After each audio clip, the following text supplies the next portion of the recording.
Hey, Atari fans, I have what I think is some interesting news, kind of exciting.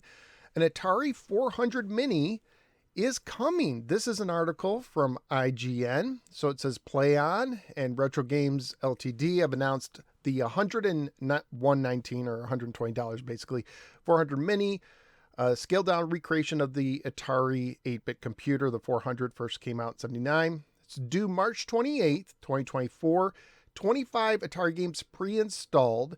So it looks like they're going to have some third-party stuff too. So you got Berserk, Lee, that's a Bruce Lee game. They just call it Lee now. Millipede, Miner, 2049er, Mule, and Star Raiders 2.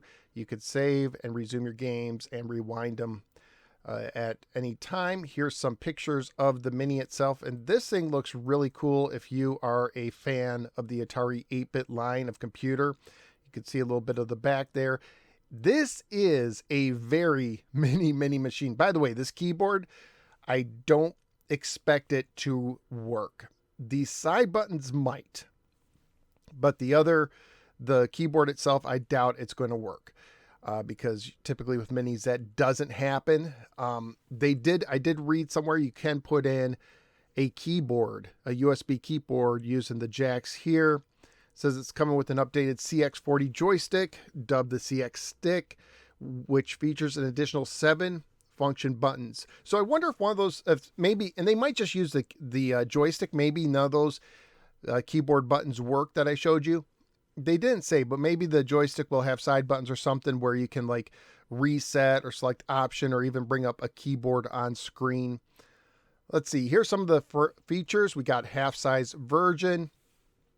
And emulating the whole 8-bit Atari range. So the 400 to the 800 XL, the XE computers, the 5200, which makes sense. Those are all basically the same hardware, sometimes more memory, little things. But basically, the 400, 800, the XL, the XE, the 5200, they're all based on the same thing.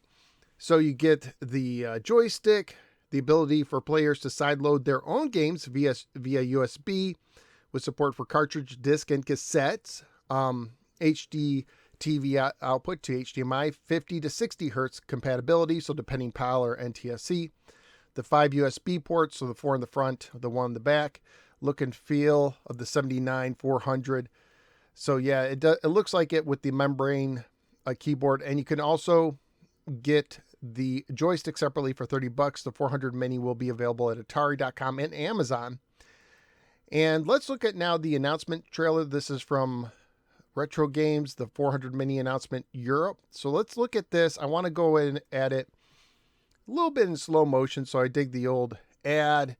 Here comes the 400 Mini. A lot of flash of what's going on. And then we are, I believe, going to get to see some of the games. Over the year, I've really appreciated the Atari 8-bit computer line more. So let's see, it's going to show us some games in just a second here, including some that weren't mentioned in the press release or in the article I just read you. So let's see, here we go. We're getting a clear look. So there's Crystal Castles. There is Missile Command, and this will be exciting to some people. Berserk, or not Berserk, I mean Battlezone. Berserk's right there. Battlezone, which Atari sold the Battlezone rights, so maybe they're licensing it. I wouldn't be surprised if someday they buy it back.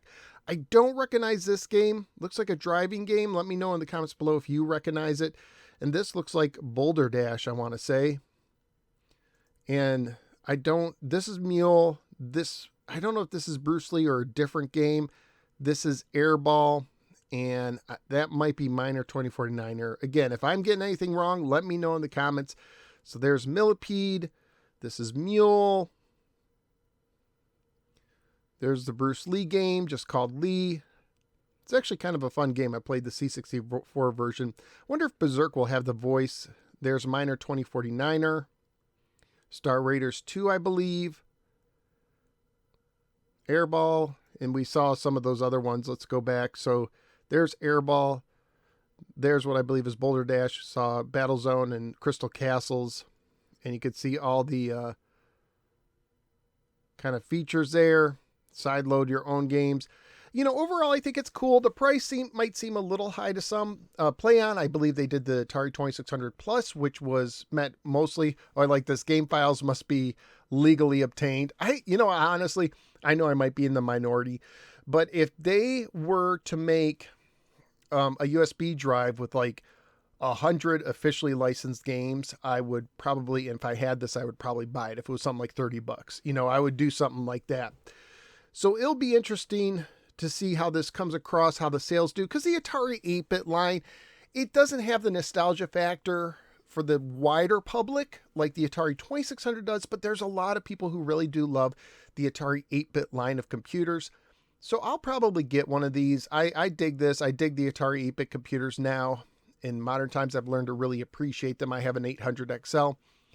So, I think it's a good move overall for Atari if they produce it in numbers where, they can make a profit, and it's not going to sell like an Atari 2600 Plus. I don't think it would sell like an Atari Flashback plug and play, but I think it'll do well for its clientele, for those who appreciate the Atari 8-bit line. Let me know what you think in the comments below. Would you buy one for $120?